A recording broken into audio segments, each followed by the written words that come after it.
Bom, meninos, a nossa aula de hoje, ela é bem simples, tá? Não vai ser muito trabalhosa, rápida.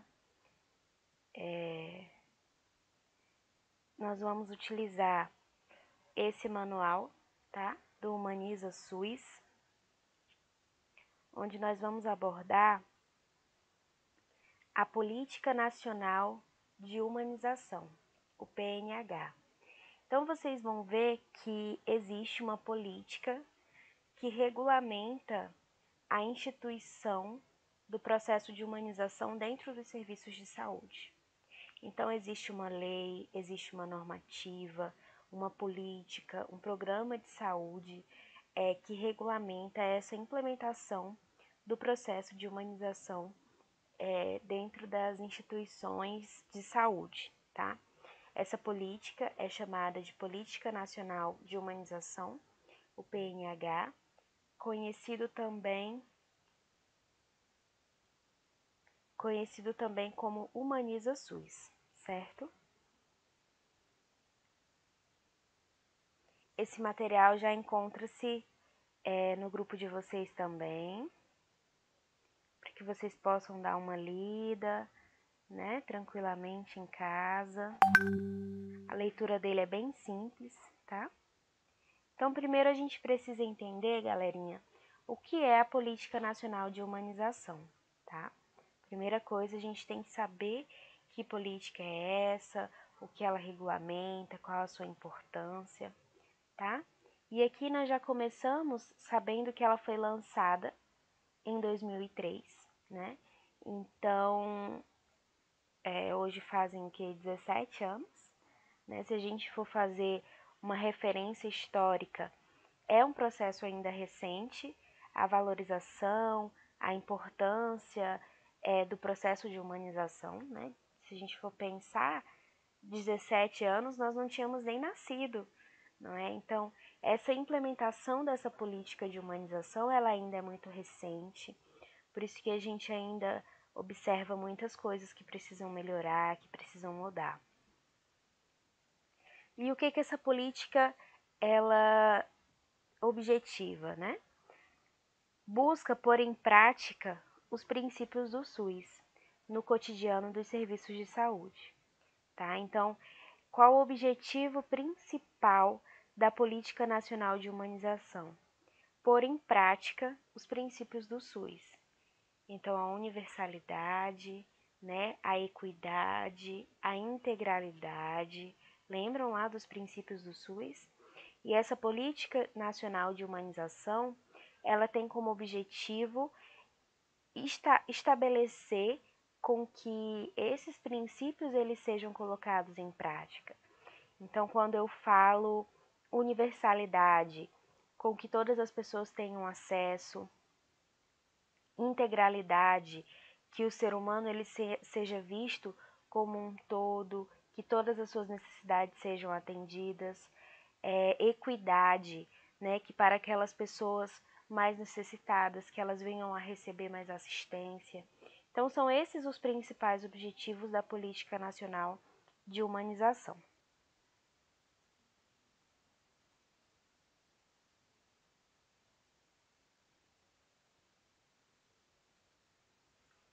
Deixa eu só ver aqui, meninos, que tem uma pessoa que está com dificuldade para entrar na nossa aula.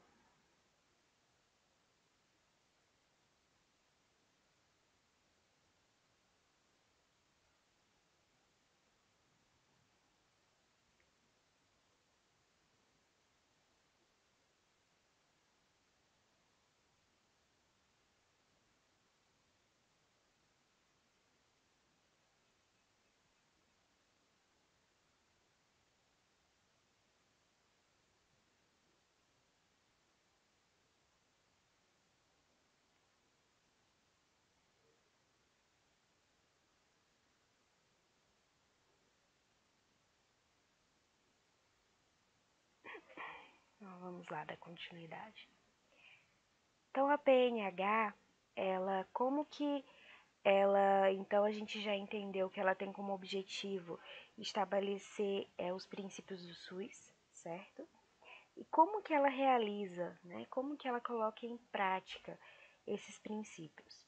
Ela estimula a comunicação entre os gestores, os trabalhadores e os usuários, tá? Então vocês vão perceber que a principal característica dessa política é justamente o estabelecimento dessa comunicação. E essa comunicação, ela tem que acontecer entre os gestores, né? Então, aqueles que estão na administração dos serviços de saúde, das secretarias de saúde, enfim, os trabalhadores, né? Os trabalhadores da área da saúde e principalmente os usuários. Então, essa comunicação ela precisa acontecer. Tanto que eu não sei se vocês já ouviram falar, mas nós temos, por exemplo, as conferências de saúde, tá? Nessas conferências de saúde, meninos, estão presentes os usuários, estão presentes os profissionais e os gestores, porque são esses três grupos que eles precisam conversar entre si para que o serviço ofertado venha a ser de qualidade. Concordam? Então, os gestores eles têm que delimitar quais são as suas limitações, quais são os seus planos futuros, né? Quais serão os seus próximos projetos. Os trabalhadores eles também têm que apresentar quais são as suas limitações, quais são as suas dificuldades, quais são os seus planos, os projetos. Da mesma forma, os usuários.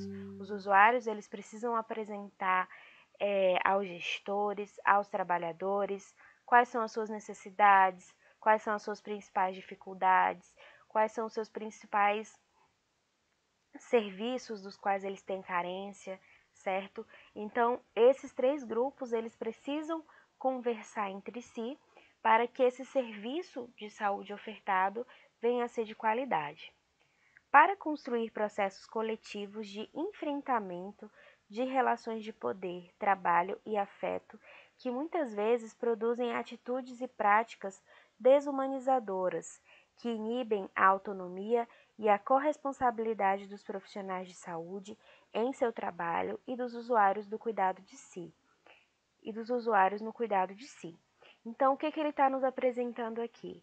Que se essa comunicação ela não acontecer, muitas vezes, muitas ações, práticas desumanas, como eles nos colocam aqui, são passadas despercebidas,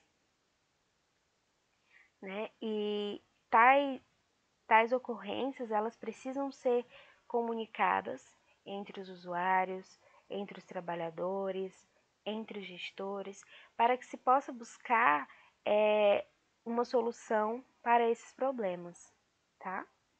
Vocês estão conseguindo compreender o que eu estou passando para vocês? Tem alguma pergunta? Pode seguir. Como que tá aí, meninos?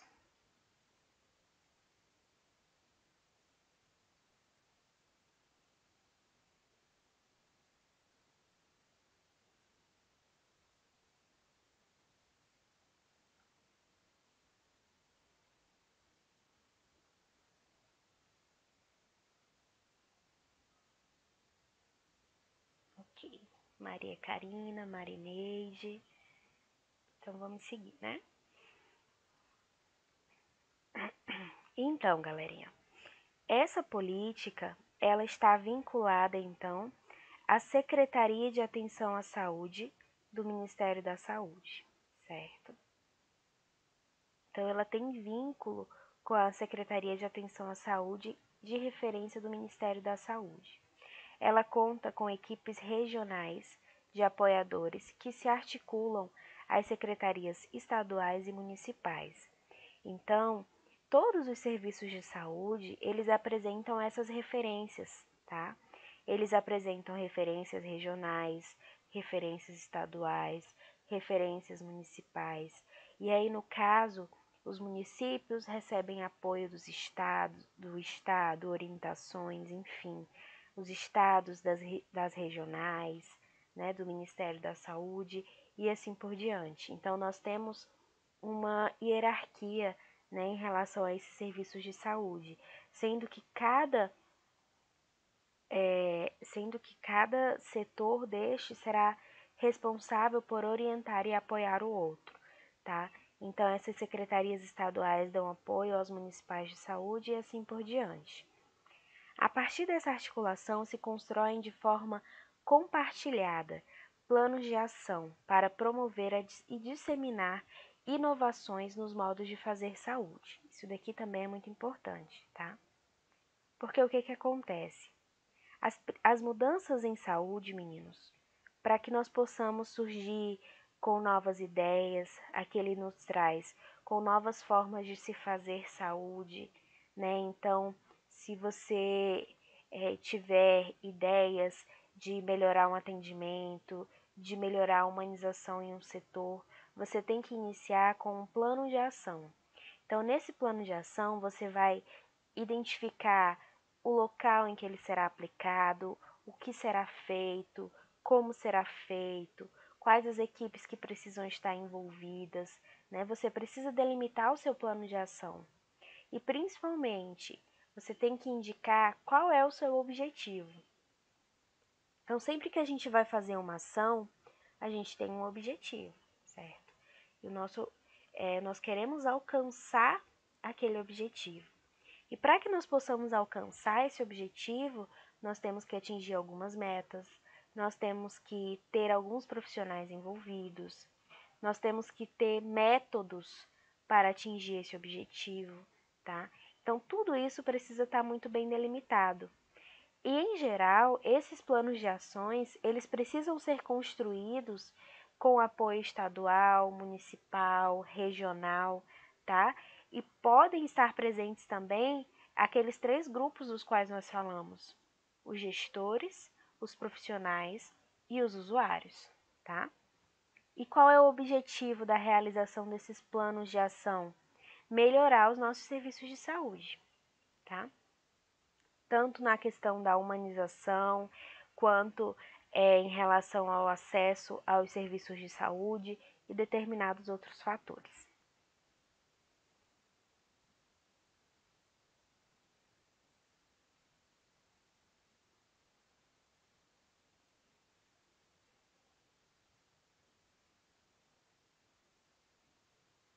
Então, a partir da análise dos problemas, galerinha, e dificuldades de cada serviço de saúde.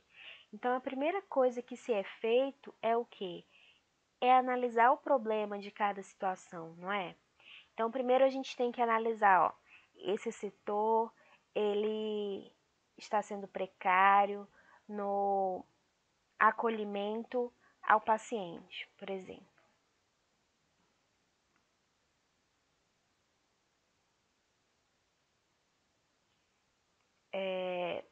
Um determinado setor de uma instituição hospitalar está com problemas, está realizando de forma precária o acolhimento do paciente.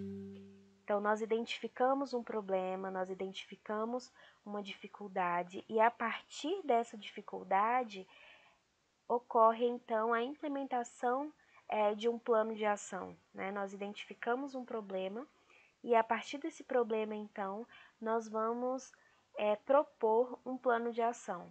Então, o nosso problema está sendo no acolhimento do paciente em um determinado setor? Beleza, esse é o nosso problema. Como que nós podemos fazer, como que nós podemos melhorar isso? Capacitação da equipe, orientação da equipe, enfim, né? Então, nós teríamos que pensar em métodos para tentar superar essas dificuldades. E qual é o nosso objetivo de realizar tudo isso? Melhorar o serviço de saúde, melhorar o serviço que está sendo ofertado ao usuário, tá? Essa política, ela tem sido experimentada, então, em todo o país, né? É uma política que está sendo implementada em todo o país, o Humaniza SUS, tá? Aí aqui a gente pode acompanhar também.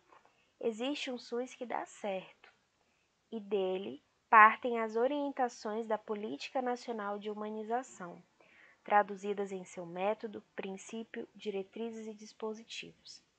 Então, assim, gente, hoje a gente está, antes dessa pandemia, a gente passou por um período muito grande de críticas, né, ao serviço de saúde, ao SUS, né, à assistência, aos profissionais de saúde, uma crítica muito, muito grande, né, de pessoas criticando o SUS, de pessoas que queriam o fim do SUS.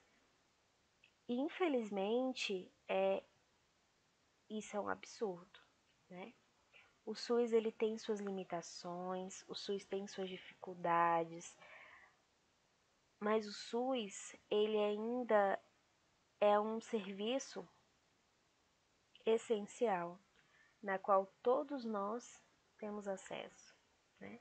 Imaginem só, meninos, não é em todo país que você tem um serviço de saúde gratuito, né? Nos Estados Unidos, por exemplo, diversos outros países da Europa, né? Você tem que pagar para ter aquela assistência médica. Se você não pagar, você não tem. Vocês conseguem imaginar, então, a realidade do nosso país? Né? Como seria a realidade do nosso país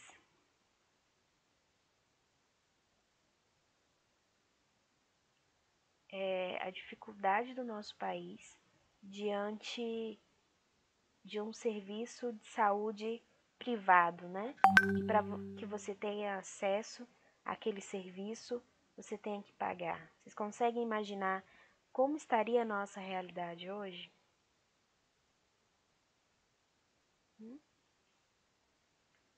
Você consegue imaginar como seria a realidade do nosso país, onde as pessoas teriam que pagar pelo leito de UTI, onde as pessoas teriam que pagar para realizar um teste para o Covid-19, né? Ou então que as pessoas mais pobres viessem a depender exclusivamente de caridade para ter acesso a esse serviço de saúde, né? Então, assim, seria uma realidade muito precária. Nós, né, como usuários, vocês como futuros profissionais de saúde, vocês precisam abraçar a causa do SUS, vocês precisam defender o SUS, precisam defender esse sistema, um sistema que muitas vezes falha, né, que tem suas limitações, tem suas dificuldades, mas que oferece saúde aos mais pobres, aos necessitados, aqueles que não têm condições de pagar por um sistema privado, né? Então nós precisamos defender esse sistema único, né? E que eu sempre digo, a Maria Karina, né, tá comentando aqui com a gente, né, a respeito da defesa do SUS, né? E ela compartilhou também que acredita que seria bem pior, né? Principalmente para as classes mais humildes, com certeza, né? Então, assim, seria uma realidade muito mais difícil. E o que eu sempre digo, meninos, a cara do SUS, né? Quem está ali representando o SUS é o profissional de saúde.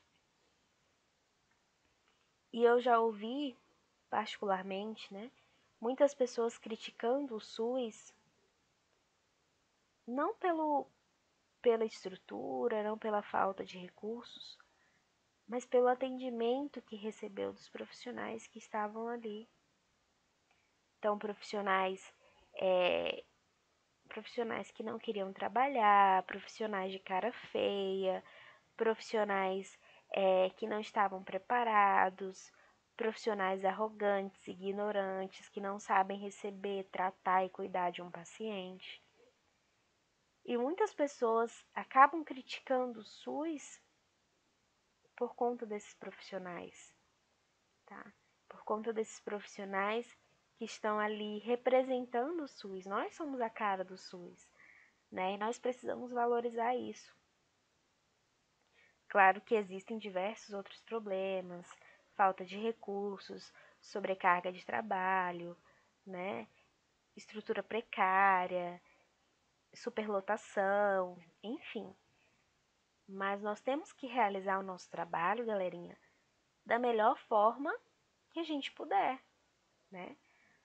Ah, eu não tenho isso, não tenho aquilo para trabalhar. Beleza. O paciente tem culpa disso? O paciente tem culpa da falta de recurso e do seu mau humor por conta disso? Não tem, né? Então, ó, eu não tenho isso, mas eu posso fazer dessa forma, né? Eu posso conversar com o meu paciente, eu posso orientar, eu posso explicar o que está acontecendo, né? Então, assim, a gente tem que fazer o melhor diante das nossas limitações. Eu sempre acreditei nisso. Vocês vão ver, né? Vocês vão estudar uma enfermagem, né? Uma enfermagem cheia de recursos. Então, você vai aprender a dar um banho no leito, você vai aprender todas as técnicas, todos os materiais necessários, você vai aprender a fazer uma punção, enfim. Quando você vai para dentro dos hospitais, você vai encontrar uma outra realidade, né? Uma realidade na qual você vai ter que se adaptar. Mas não é porque você vai ter que se adaptar que você tem que prestar um serviço ruim. Não. Você pode continuar prestando um serviço de qualidade, cuidando, atendendo, recebendo bem o seu paciente, com algumas limitações, né?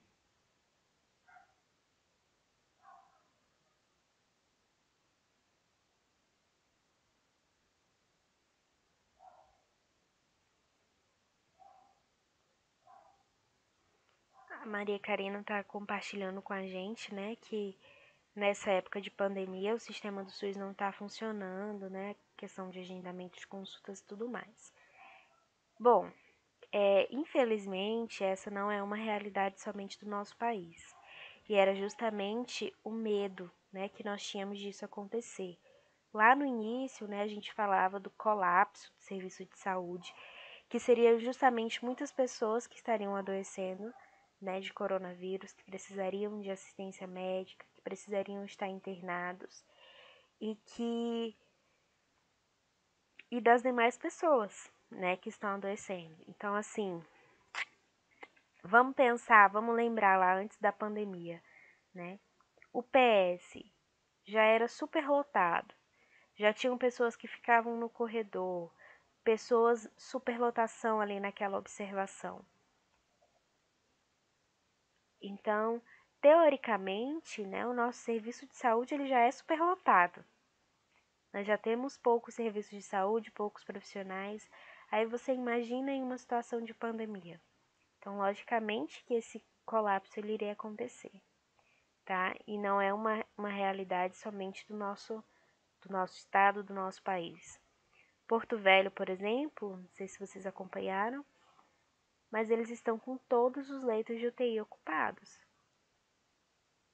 Então, se por exemplo aconteceu um acidente de carro, uma pessoa está grave, vai precisar fazer uma cirurgia, não tem leito de UTI, não tem respirador. E aí, como é que faz? Né? Então, assim, infelizmente a gente ultrapassou, transpassou a nossa cota, né, de adoecimento, de contaminação, de lotação dos nossos serviços de saúde, tá?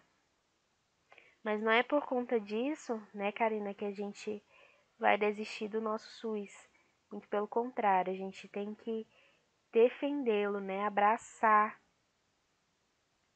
de todas as formas.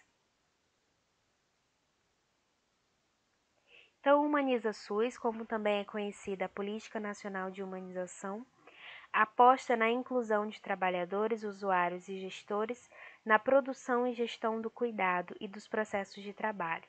Então vejam, né? Sempre nós vamos estar incluindo quem? Trabalhadores, usuários e gestores, tá?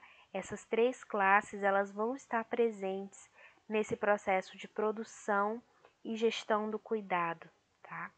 Justamente para que essas três classes elas possam trabalhar juntas e busquem ofertar o melhor serviço possível.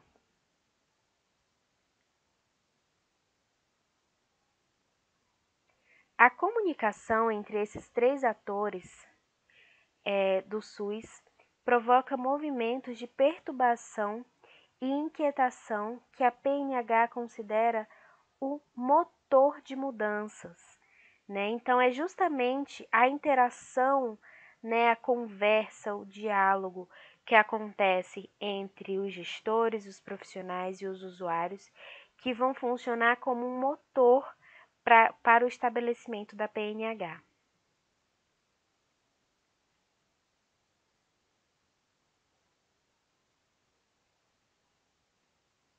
Aí ele nos coloca da seguinte forma: humanizar se traduz então como inclusão das diferenças no processo de gestão e de cuidado. Vocês lembram que na aula de ontem a gente discutiu, né, da importância da individualidade, que cada ser humano apresenta suas características específicas, suas necessidades específicas. E essas necessidades específicas, elas precisavam ser representadas dentro do serviço de saúde. E é justamente o que nos traz o Humaniza SUS. O Humaniza SUS, ele nos regulamenta, né, nos orienta quanto a essa individualidade e quanto à necessidade de respeitar, né, essa individualidade do usuário. Tais mudanças são construídas não por uma pessoa ou um grupo isolado, mas de forma coletiva e compartilhada. Incluir para estimular a produção de novos modos de cuidar e novas formas de organizar o trabalho. Então, para que venha acontecer a mudança nesse serviço de saúde que está sendo ofertado, é necessário que essa mudança ela aconteça de forma coletiva, tá? Não é um profissional que tem que fazer a diferença, né? Não é um profissional que tem que ser o destaque, né, dentro de uma equipe, mas sim toda aquela instituição de saúde ela tem que trabalhar de forma coletiva para que venha a surgir efeito, né? Porque se uma pessoa trabalhar sozinha, ela não vai conseguir o resultado, né, de um trabalho coletivo.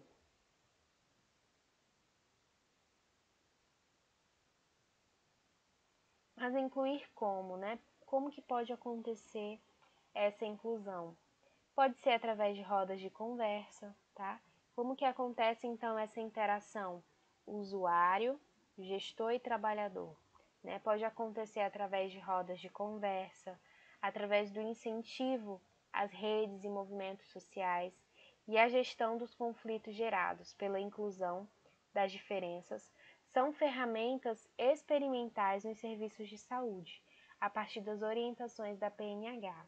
Então, o que a gente consegue perceber é que, principalmente, tem que acontecer a conversa, né, o diálogo, a interação entre os três atores do SUS, gestores, profissionais e usuários. Essa conversa, ela tem que acontecer, tá? Porque é justamente através dessa conversa onde nós vamos identificar as nossas dificuldades, vamos propor as nossas melhorias e vamos avaliar os nossos resultados.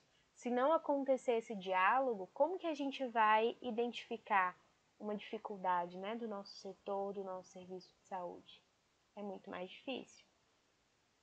Se esse diálogo ele acontecer, ele favorece, né, a identificação dessas principais dificuldades. Tá?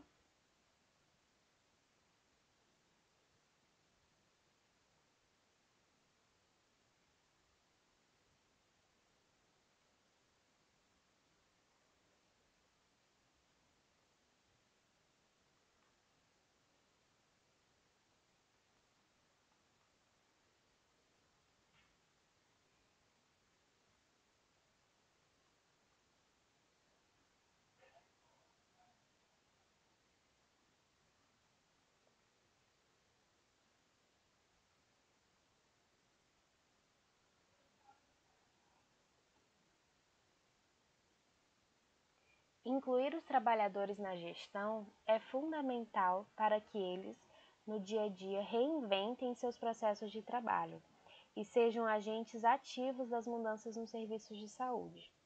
Pensem aqui comigo. Que me adianta uma gestão, né, uma direção, uma coordenação implementar, por exemplo, uma política de humanização dentro do serviço de saúde, mas os profissionais não aplicarem. Adianta de alguma coisa? A gestão, ela não vai estar agindo, não vai estar cuidando diretamente do nosso paciente. Não é verdade? Então não adianta a gestão ela trabalhar de forma isolada. Esses trabalhadores, eles precisam estar incluídos na gestão. Eles precisam conversar com a gestão, né? Então, antes da gestão implementar alguma medida, implementar alguma política, ela tem que fazer o quê? Conversar com os seus trabalhadores, né? Pedir opiniões dos seus trabalhadores, né? Ver a questão da aplicabilidade, será possível aplicar esse plano de ação na nossa realidade? Quem que conhece a realidade, né? Principalmente assim de contato direto, são os profissionais de saúde e os usuários. Então, quem vai saber de forma mais segura se um plano de ação, se uma medida vai ser aplicada, né, de forma correta, vai ser possível ser aplicada? São aqueles que estão mais próximos, os trabalhadores e os usuários. Então, essa comunicação, ela é essencial e ela precisa acontecer. Incluir usuários e suas redes sociofamiliares nos processos de cuidado é um poderoso recurso para a ampliação da corresponsabilidade no cuidado de si. Então, a gente sabe que nós também temos que ser responsáveis pelo nosso cuidado, né? Então, uma equipe de saúde, um serviço de saúde são responsáveis pelo nosso cuidado, mas nós também somos. Nós temos que ser responsáveis pelo nosso autocuidado, pelo cuidado da nossa família, né? Claro que dentre todas as limitações, né? Nós temos que ser responsáveis por isso. Um exemplo muito claro que eu consigo observar é, por exemplo, os casos de dengue. A gente sabe que o nosso estado é uma região endêmica, né? A dengue, certo? E qual o papel, né, por exemplo, de uma unidade de saúde? Orientar, né, a família aos cuidados que eles precisam ter com água parada e tudo mais, correto? Né? Eu, como enfermeira de uma equipe de saúde da família, vou fazer visita domiciliar, oriento, olha, a senhora não pode deixar essa caixa d'água aberta, a senhora tem que ter cuidado com os pratinhos das plantas, né? Com o bebedouro dos animais. Enfim, a gente trabalha com essa parte de orientação. Mas eu não posso ir lá e fazer por ela. Concorda? Eu tô ali orientando, dizendo o que precisa ser feito. Mas o usuário, ele também tem que ser responsável pelo seu cuidado, né? A gente não pode exercer todas as ações. Ele tem que ser responsável por esse cuidado, tá? E a gente tem que incentivar esse cuidado. E aí a gente tem também que colocar a responsabilidade no usuário na medida de orientação. Como assim? Estou orientando, né, que em relação ao controle da dengue para o meu vizinho. Eu tenho que falar assim, olha, dona Maria, a senhora tem que conversar com seu vizinho também, né, para que ele venha tomar essas medidas, porque se vier a ter um criador de mosquito da dengue ao lado, a senhora pode ser contaminada também. Enfim, então a gente também tem que trabalhar essa corresponsabilidade, mostrar que o usuário ele também é responsável por aquele sistema de saúde. Tá? Claro que é um exemplo muito simples, né? Mas só para que vocês consigam entender, né, em relação como que seria uma aplicação dessa responsabilidade, tá? Aí aqui nós temos alguns princípios, como a transversalidade, né? O que seria essa transversalidade? A Política Nacional de Humanização deve se fazer presente e estar inserida em todas as políticas dos programas do SUS. Então, é uma política que deve estar presente em todo o nosso serviço de saúde, tá? todo o nosso serviço de saúde, ele precisa do Humaniza SUS. Então, desde a atenção básica, né, desde uma atenção especializada, por exemplo, a Humaniza SUS ela precisa estar presente. Transversalizar é reconhecer que as diferentes especialidades e práticas de saúde podem conversar com a experiência daquele que é assistido. O que eu estou dizendo aqui? Né? Eu estou trazendo novamente a responsabilidade ao usuário. Né? É o usuário que está recebendo o tratamento, então ele é responsável pelo seu tratamento e a gente tem que trazer essa responsabilidade junto ao usuário, tá?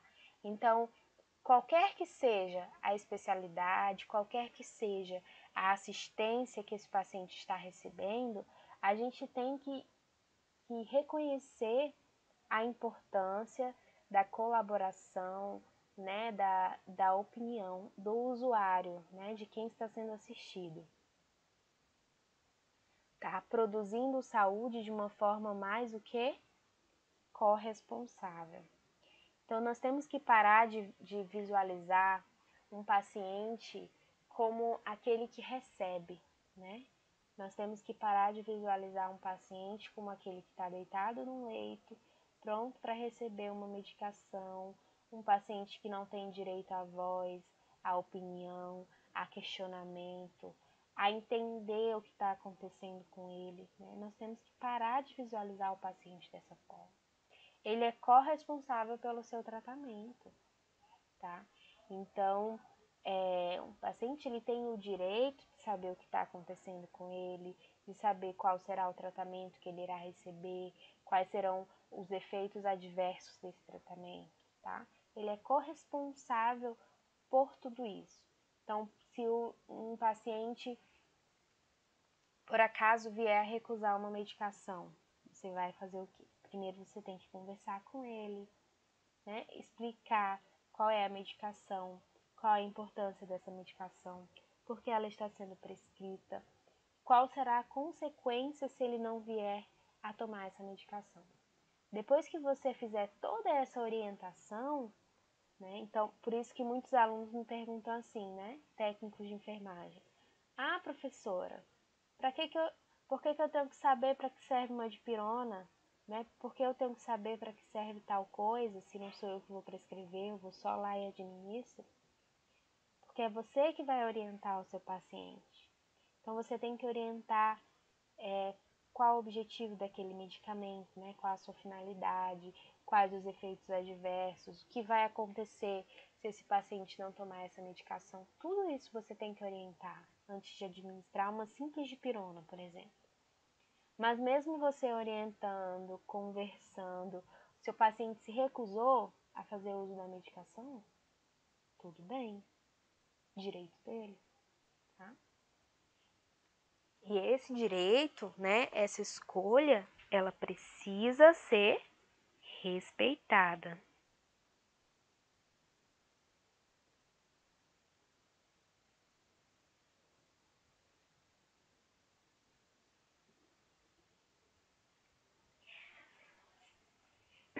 Indissociabilidade entre atenção e gestão. Concordam comigo que toda decisão da gestão, né, toda decisão que a gestão tomar, ela vai interferir diretamente na atenção à saúde.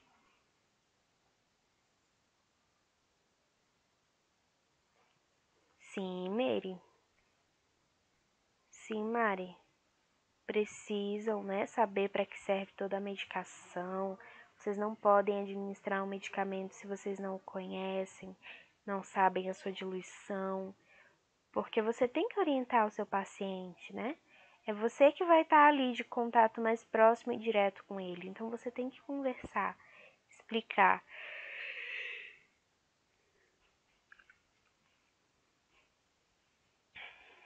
Por isso, meninos, então à medida que todas as decisões da gestão, elas vão interferir diretamente no serviço de saúde, os trabalhadores e usuários, eles precisam estar presentes nessas decisões, não é? Vamos pensar em uma cadeia, certo? A gestão, ela tá lá em cima. Então, toda decisão que a gestão tomar vai interferir diretamente no serviço de saúde. E quem que vai ser atingido pelo serviço de saúde? O profissional e o usuário. Então, essa decisão que a gestão tomou, que está lá em cima, essa decisão que a gestão tomou, ela tem que estar alinhada, né? Ela tem que ter sido conversada com os profissionais e com os usuários, porque serão eles que estarão estarão sendo atingidos, né, pelas decisões que a gestão tomou.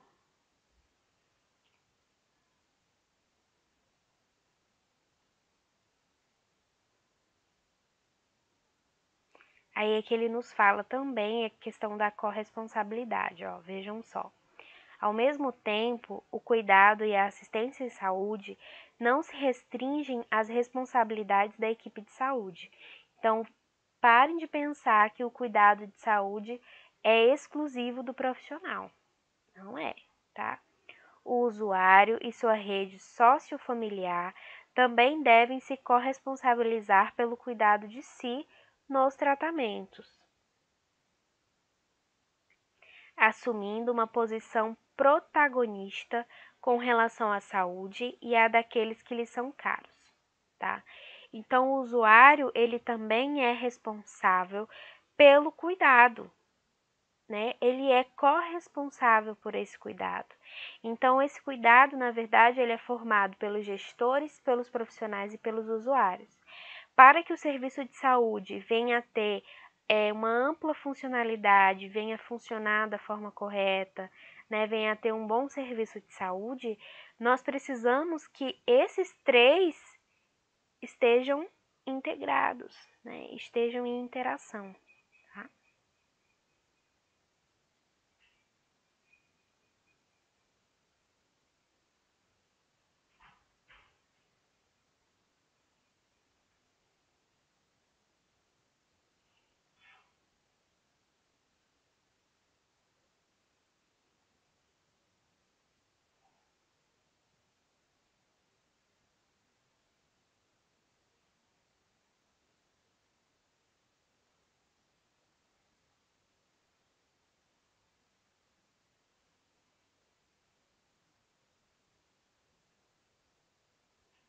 Pronto, e pra gente finalizar, a gente vai finalizar aqui com protagonismo, tá? Protagonismo, corresponsabilidade e autonomia dos sujeitos e coletivos. Qualquer mudança na gestão e atenção é mais concreta se construída com a ampliação da autonomia e vontade das pessoas envolvidas que compartilham responsabilidades, né? Então, qualquer mudança na gestão e atenção, ela vai atuar de forma mais concreta, né, com a ampliação da autonomia e vontade das pessoas que estão envolvidas. Então, nós, por exemplo, vamos levar para o nosso lado profissional, né? Nós, como profissionais de saúde, vocês, quando estiverem atuando, vocês precisam ter essa autonomia. Vocês precisam ter vontade de trabalhar, vontade de exercer sua profissão, né? Para que esses objetivos, né, eles venham a ser alcançados, tá? Não é um trabalho, é a gestão que tem que comandar tudo, é a gestão que tem que mudar tal coisa, a gestão que tem que comprar equipamentos, a gestão que tem que fazer isso também. Mas nós precisamos entender que todos nós temos que ter autonomia. Qual seria a minha função dentro de uma instituição de saúde, dentro de uma unidade de saúde, dentro de um hospital? Eu tenho que entender qual a minha função ali dentro, qual a minha responsabilidade, como eu vou fazer o meu trabalho. Então, você tem que entender que você tem autonomia para realizar o seu trabalho, tá? Os usuários, eles não são só pacientes, né? O que a gente viu. Os usuários, eles também são corresponsáveis pelo seu cuidado. Os trabalhadores, eles não só cumprem ordens, né? Então, nós temos que entender que os trabalhadores, eles não estão ali somente para cumprir ordens, tá? Mas eles têm que apresentar a sua autonomia, a sua individualidade. As mudanças acontecem com o reconhecimento do papel de cada um. Então, cada indivíduo, ele tem que reconhecer o seu papel, ele tem que reconhecer a sua responsabilidade, né? Porque se cada um fizer a sua parte, se cada um fizer um pouquinho, fizer o seu trabalho de forma correta, né? Nós vamos estar contribuindo com o melhor serviço de saúde. Então, o que ele está nos dizendo aqui é que cada um tem a sua responsabilidade, tem a sua individualidade e tudo isso tem que ser realizado. Um SUS humanizado reconhece cada pessoa como legítima cidadã de direitos e valores e incentiva sua atuação na produção de saúde.